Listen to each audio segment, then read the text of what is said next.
Carl Williams tonight is, of course, a different Mike Tyson, whom he will be facing.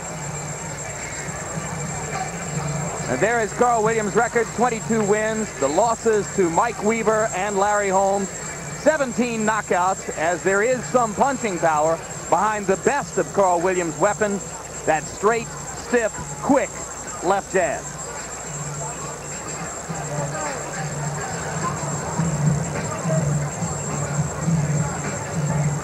Williams really earned this shot as much as anything with his decision victory a year ago here over Trevor Berbick on the undercard of Tyson Spinks.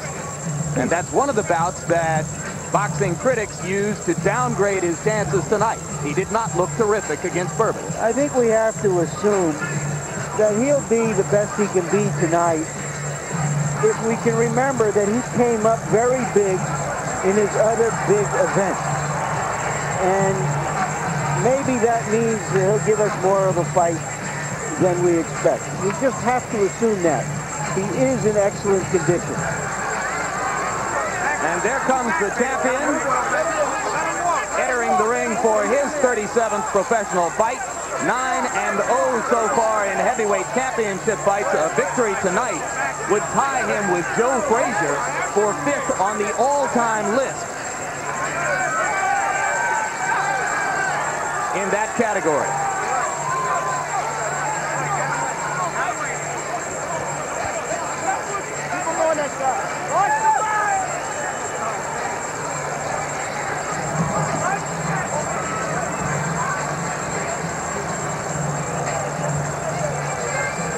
Directly in front of Tyson was Aaron Snowell. He's now stepped ahead of the security guard. Jay Bright is the man just behind Tyson's shoulders now as he prepares to step up into the ring, whipping the ripped towel off over his head. Of course, the gladiator look remains intact. Black shoes, no socks, black trunks, Mike Tyson. You know, it is a sign of the importance that boxing has to Mike Tyson, that no matter what goes on around him, he's ready to fight. As he has been 36 times with 32 knockouts so far.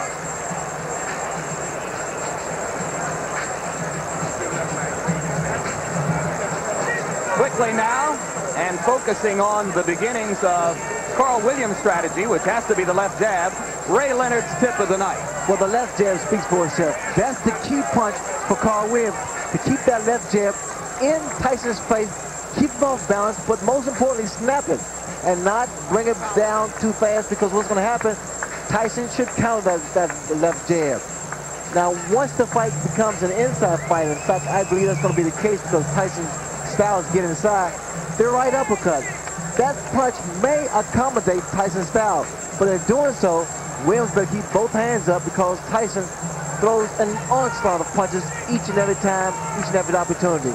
Now, Jim, this is my favorite combination. I call it the Tyson combo. It's a right hand to the liver section, then to the chin. And most of the time, the Tyson catches his opponent with this particular punch, it's over. Here we see him, a good shot of it, right up to the chin. If Williams get against the corner or the rope, look for this particular combination to take place. With taller opponents, Tyson has a tendency to launch in because of the height and reach advantage. But here, he may find the same thing with the taller Williams. Tail of the tape, and you can see the big disparity in reach. Carl Williams with a 14-inch advantage there at 219.25 for Tyson and 218 for Williams. Both fighters appear to be in superb physical condition. Rules for the bout, combination, and before we look at rules, we'll look at the punch stat computations. Larry Merchant.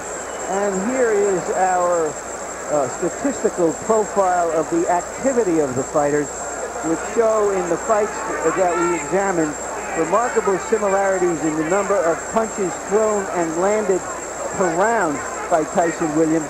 But of course, there are different kinds of punches. Tyson throws the heavier stuff. Williams throws a majority of jabs. And you see the 28 jabs per round Williams threw against Holmes. That is when he looked most effective. Rules for the fight, a combination of WBA and New Jersey rules. Most significant, the 3 knockdown rule. Rarely in effect for championship fights, is in effect tonight. It victimized Carl Williams in his fight against Mike Weaver. Now we go to the ring announcer, Michael Buffer, for pre-fight introduction.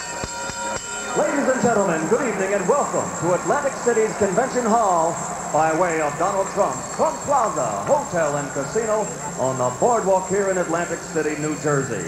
Tonight, Don King Productions and the Trump Plaza present the World Heavyweight Championship. This bout is approved and sanctioned by the New Jersey State Athletic Control Board, Larry Hazard Sr., Commissioner, Deputy Commissioner Lawrence Wallace, and the Chairman is Jerry Gormley. The bout is governed by the rules and regulations of the World Boxing Association, represented by Dr. Elias Cordova and James J. Biz. It is also sanctioned by the International Boxing Federation, President Robert W. Lee, and the World Boxing Council, President Jose Suleiman. The three judges selected by the New Jersey State Athletic Control Board for this bout are Rocky Castellani, Chuck Giampa, and Richard F. Murray. Chief physician at ringside, Dr. Frank B. Doggett. Also in attendance, Dr. Eric Wormser and Dr. Charles Wilson. The timekeeper for the bout is Roosevelt Gilbert, and counting for the knockdown seconds, Steve Smoger. And now, before we get started, I would like to introduce the gentleman in the ring at this time, a man who's responsible for bringing over 20 championship bouts to Atlantic City over the last 2 years. In addition to being the world's most famous entrepreneur, he is a best-selling author and our host this evening, Mr. Donald Trump.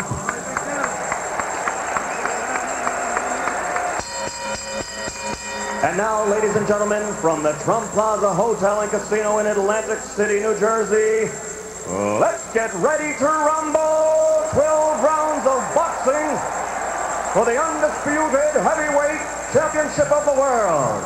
The referee of this bout is Randy Newman.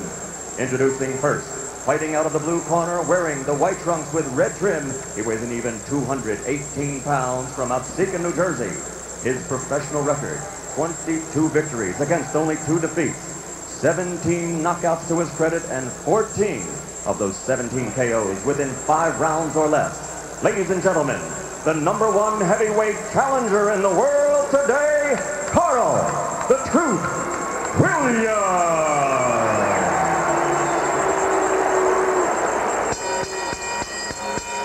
And his opponent, fighting out of the red corner, wearing the solid black trunks and weighing in at 219 1/4 pounds from Catskill, New York. His professional record is unblemished with 36 consecutive victories, 32 knockouts, 28 KOs in 5 rounds or less, and 16 in the first round alone.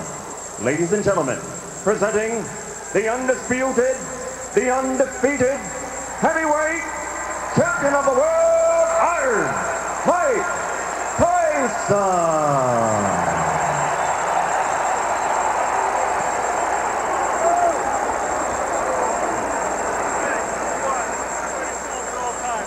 Number 2, obey my commands. I'll shake hands and come out of the belt. Keep in mind that Mike Williams has a tendency to get hit by left hooks. Carl Williams, excuse me.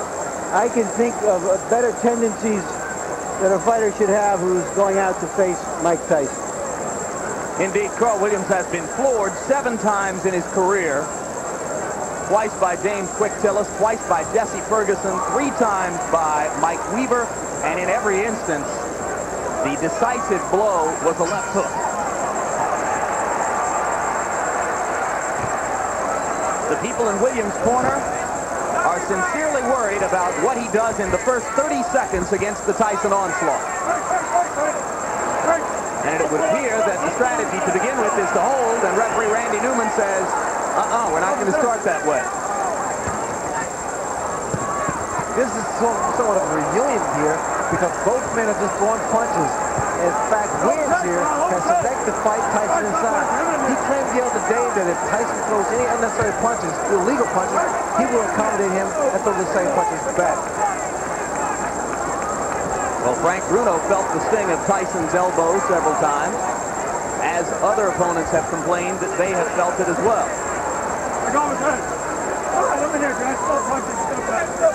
Because Williams' left jab is so strong, that should help him as long as he keeps that right hand up and watch Tyson's left hook, which is a powerful punch.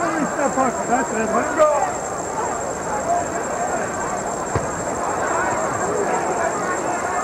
All right, that's it. I'm here. Let him go. Get back.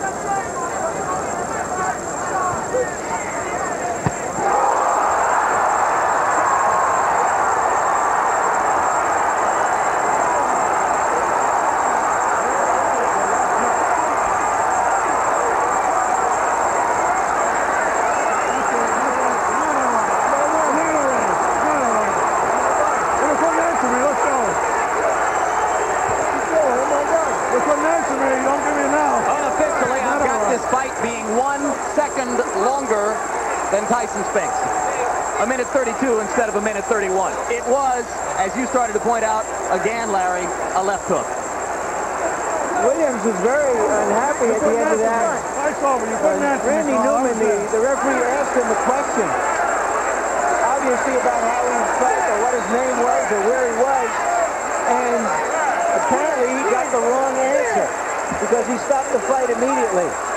I didn't see any reason to stop the fight, and I'm curious to see what that answer was, and I'm going into the ring to see if I can find out. Good luck, Larry. A minute 33, Larry. It was 2 seconds longer than the Spinks fight. The unofficial demarcation of the knockout comes at 1:33 of the first round, and you can see a disgusted Carl Williams who thinks that he should have been allowed to continue. And Ray, I've got to agree with Larry. It was a fairly peremptory stoppage. Well, the way I judge it, because he appeared to be okay, but then again, the referee is closer to the pitcher than we are. What was that question likely to be? Where are you? What day is this? And here we see the left hook that put Williams down. Williams had dropped that right hand, and I indicated earlier that the jab will be the key, but in throwing the left jab, he must also keep that right hand up and power. There's that left hook. And you saw Mike pivot upward with both feet planted and turn the hips into the punch. This is where the power comes from. The reason people fear Mike Tyson because he's one of the few, if not the only man, that can knock you out in the heavyweight division with one punch.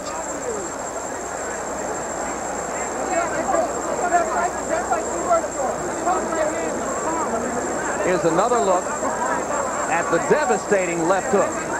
And what Tyson does here, he bobs and weaves, gets under that jab and counters with a beautiful left hook. Perfectly timed as Williams was dropping the right hand, just as you said he did after throwing the jab. Well, what happened for Williams is the fact that his left hand, his left jab rather, was working, and he felt very comfortable.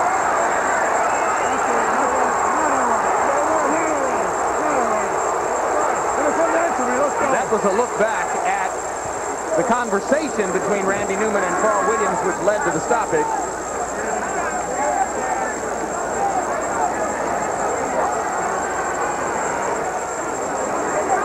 Mike Tyson, as usual, awesome. I'm reminded of a night in the Meadowlands in New Jersey when a